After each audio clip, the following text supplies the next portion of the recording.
চোৱা আজি আমি তোমালোকৰ উৎপাদক আৰু গুণিতক নামৰ যোনটো চেপ্টাৰ আছে সেই পাঠটো আৰম্ভ কৰিম হা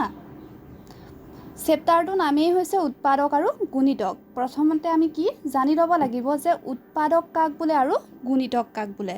হয় উৎপাদক আৰু গুণিতক আগতেতো তোমালোকে কেতিয়াও পোৱা নাই হয়নে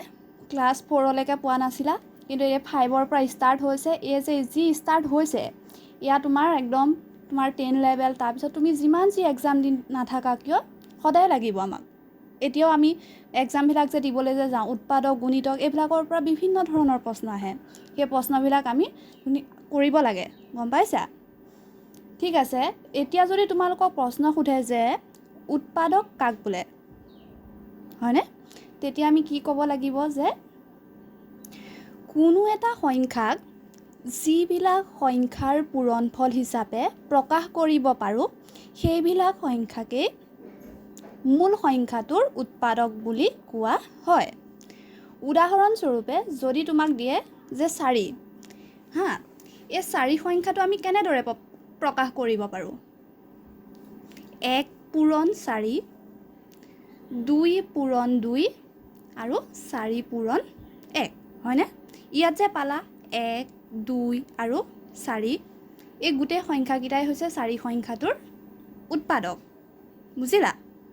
ঠিক তেনেদৰে যদি কয় যে 6ৰ উৎপাদক কেইটা কি কি এটা 6 সংখ্যাটোক আমি কেনেদৰে প্ৰকাশ কৰিব পাৰোঁ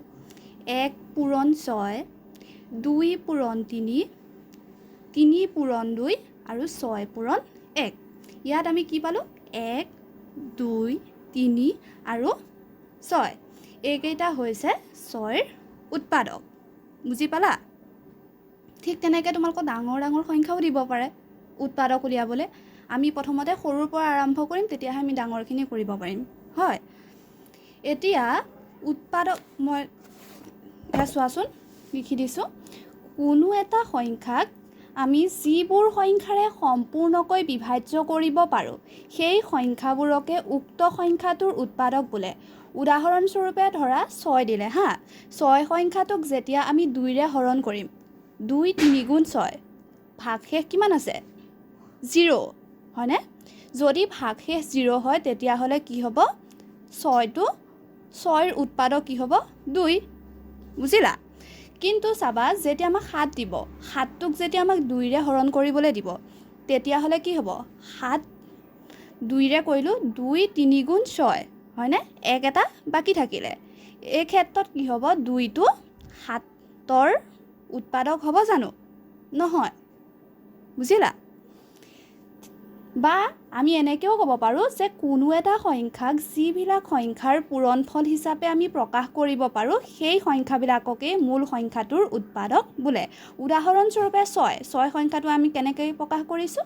1 পূৰণ 6 2 পূৰণ 3 3 পূৰণ 2 আৰু 6 পূৰণ 1 ইয়াত চোৱাচোন ইয়াত আমি কি পালোঁ 1 2 3 6 হৈছে 6ৰ উৎপাদক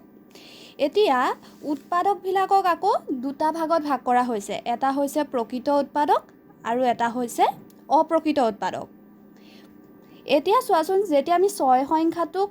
উৎপাদকত প্ৰকাশ কৰিছিলোঁ তেতিয়া আমি কি পাইছিলোঁ 1 2 3 আৰু 6 ইয়াৰে চোৱাচোন 1 আৰু 6 হৈছে 6ৰ অপ্ৰকৃত উৎপাদক আৰু প্ৰকৃত উৎপাদক বাকীকেইটা যোনকেইটা সংখ্যা পালোঁ যেনে 2 পাইছোঁ আৰু 3 পাইছোঁ হয়নে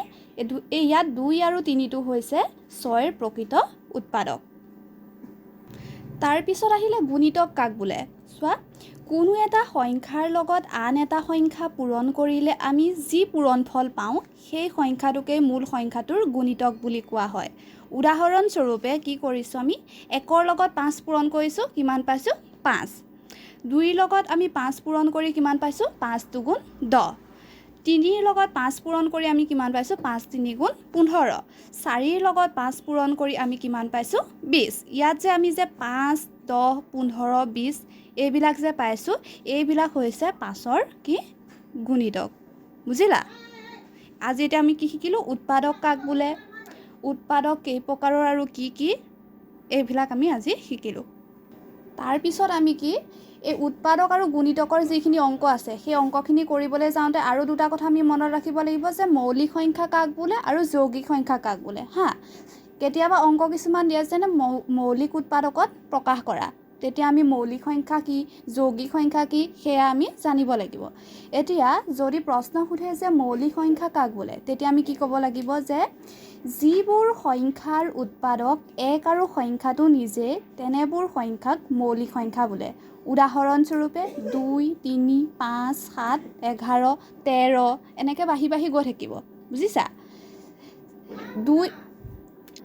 এতিয়া চোৱাচোন 2 সংখ্যাটোক আমি কেনেদৰে প্ৰকাশ কৰিব পাৰোঁ। 1 পূৰণ 2, 2 পূৰণ 1। ইয়াত 1 আৰু সেই 2 সংখ্যাটো বাদে বেলেগ কিবা সংখ্যা আছে জানো? নাই, হয়নে? ঠিক তেনেদৰে আমি 5টো কেনেকৈ প্ৰকাশ কৰিব পাৰোঁ।